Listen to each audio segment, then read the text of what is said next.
Hello à tous, j'espère que vous allez bien. Aujourd'hui je vous retrouve pour une nouvelle vidéo et ça va être un tag. Aujourd'hui on va faire ensemble le The Opposite Book Tag, donc qui est un tag qui consiste tout simplement à vous présenter deux livres opposés dans différentes catégories. Donc la première question consiste à vous présenter le premier livre de ma bibliothèque et le dernier livre de ma bibliothèque. Donc le premier évidemment, je pense comme beaucoup de personnes, ça peut être une surprise, etc. Donc il s'agit du tome 1 de Twilight. En fait c'est le premier livre de ma bibliothèque que j'ai encore parce qu'évidemment tous les livres jeunesse, je ne les ai plus, mais en tout cas le premier vrai livre entre guillemets que j'ai eu c'est celui-ci. Et le dernier, il s'agit d'un livre que j'ai reçu à Noël, il s'agit de La Loi du cœur de Amy Harmon, donc qui m'a l'air d'être un livre assez poignant. La quatrième question consiste à vous présenter un livre qu'on a lu rapidement et un livre qu'on a lu lentement. Le livre que j'ai lu rapidement, je pense un des livres que j'ai lu le plus rapidement, il s'agit de The Book of Ivy de Amy Angel, donc qui est le tome 1 d'une duologie. Donc on va voir Ivy, donc qui va être mariée au fils du président et elle doit le tuer. Maintenant, est-ce qu'elle va le tuer? Est-ce qu'elle va pas le tuer? Je vous laisse le découvrir si vous ne l'avez toujours pas lu. Il y a de l'amour et il y a de l'action, deux trucs qui pour moi sont indispensables dans un livre, donc c'est pour ça que je l'ai lu assez rapidement. Et le deuxième, donc non pas que ce soit un mauvais livre, mais je l'ai lu assez lentement, il s'agit de Agent au cœur d'Al-Qaïda de Morten Storm, donc qui est une histoire vraie, donc un témoignage. C'est un livre très bien, par contre, bon déjà il est assez épais, il a plus de 600 pages et c'est assez dur comme livre, donc voilà pourquoi je l'ai lu assez lentement, mais c'est un bon livre à lire, je vous le conseille, par contre il faut être un... La cinquième question, il s'agit de vous présenter un livre avec une jolie couverture et un livre avec une couverture pas trop belle. Encore une fois, c'est significatif, il y a peut-être le livre avec la couverture belle, vous allez la trouver moche et inversement. Pour moi, celui-ci, donc le Cercle de Linus Brown de Sophia Raymond, a une couverture, enfin, elle est pas belle, hein. Bon, elle est pas belle, mais je sais pas, il y a un truc qui m'attire, donc il y a... Je sais pas, ça fait un peu glauque, un peu bizarre, moi j'aime beaucoup. Et la couverture que je n'aime pas plus que ça, il s'agit de ce livre-là. Donc c'est BRP, Fille Invisible Hardcore, je ne sais pas pourquoi j'avais pris ce livre, il me fallait un achat Françoisir, j'ai pris ça. Franchement je regrette énormément, mais bon, la couverture, bon c'est pas trop...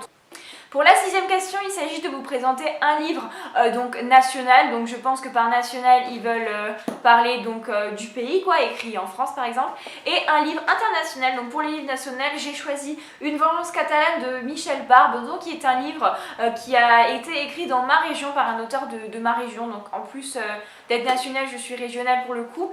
Et pour le livre international, j'ai choisi 13 raisons, donc qui est donc le livre qui a inspiré la série télé 13 Reasons Why, parce que même si j'ai pas beaucoup aimé le livre, j'ai beaucoup... Pour la septième question, je vais vous présenter un livre fin et un livre épais. Donc pour le livre fin, j'ai choisi Ne tombe jamais de Patricia McCormick, donc qui est un roman qui parle d'un gamin donc qui va être en fait dans un camp de concentration au Cambodge, il me semble. Donc il est très fin, mais à mon avis ça a l'air d'être assez riche en émotions. Et pour le livre épais, puisque je vous avais déjà parlé des fiancés d'hiver, mais il aurait très bien pu rentrer dans cette catégorie, il s'agit du livre perdu des sortilèges de Deborah Harkness, donc qui est une véritable brique qui fait plus de 780. Pour la huitième question, je vais vous présenter un livre de fiction et un livre de non-fiction. Donc pour les livres de fiction, j'ai choisi La Sirène de Kirakas, qui est un roman que moi personnellement j'ai pas trouvé foufou, mais qui est assez, comment dire, on voyage assez parce que, comme vous devez vous en douter, on va parler de sirènes.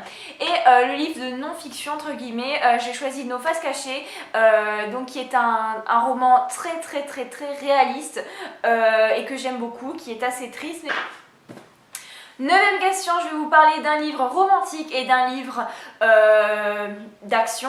J'aurais pu choisir d'autres livres, mais bon, j'ai essayé de vous parler de deux romans dont j'ai pas forcément beaucoup parlé. Le livre romantique, il s'agit de Irrésistible Alchimie de Simone Elkeles, donc qui est une saga sur les frères Fuentes, donc c'est des frères... un petit peu latino il me semble, ouais, voilà, qui font partie d'un gang.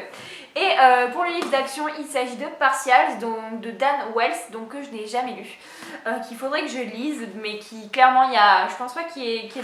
Et la dixième question, ça a été pour moi la plus dure. Il s'agit de présenter un livre qui nous a rendu contents et un livre qui nous a rendu tristes.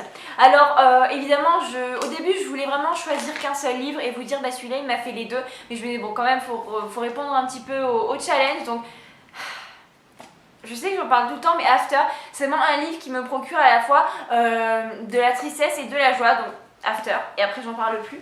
Et après donc un livre qui m'a vraiment mis en fait le smile. Il s'agit du Pacte des Phénix de Claudia Nolia, qui est un de mes coups de cœur de 2017, donc qui est vraiment un livre qui vous fait sourire du début à la fin, et même quand il y a des passages un peu tristes, vous souriez toujours.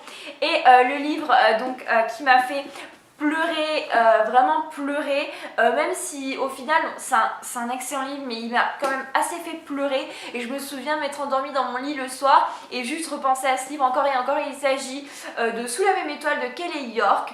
Je pense que si vous l'avez lu vous comprenez, mais si vous n'avez pas lu, foncez le lire parce que c'est vraiment une... Voilà tout le monde, j'espère que cette vidéo vous aura plu. N'hésitez pas à me dire dans les commentaires quels sont vous les choix que vous aurez fait pour certaines catégories, et jusqu'à la prochaine vidéo, je vous dis bye.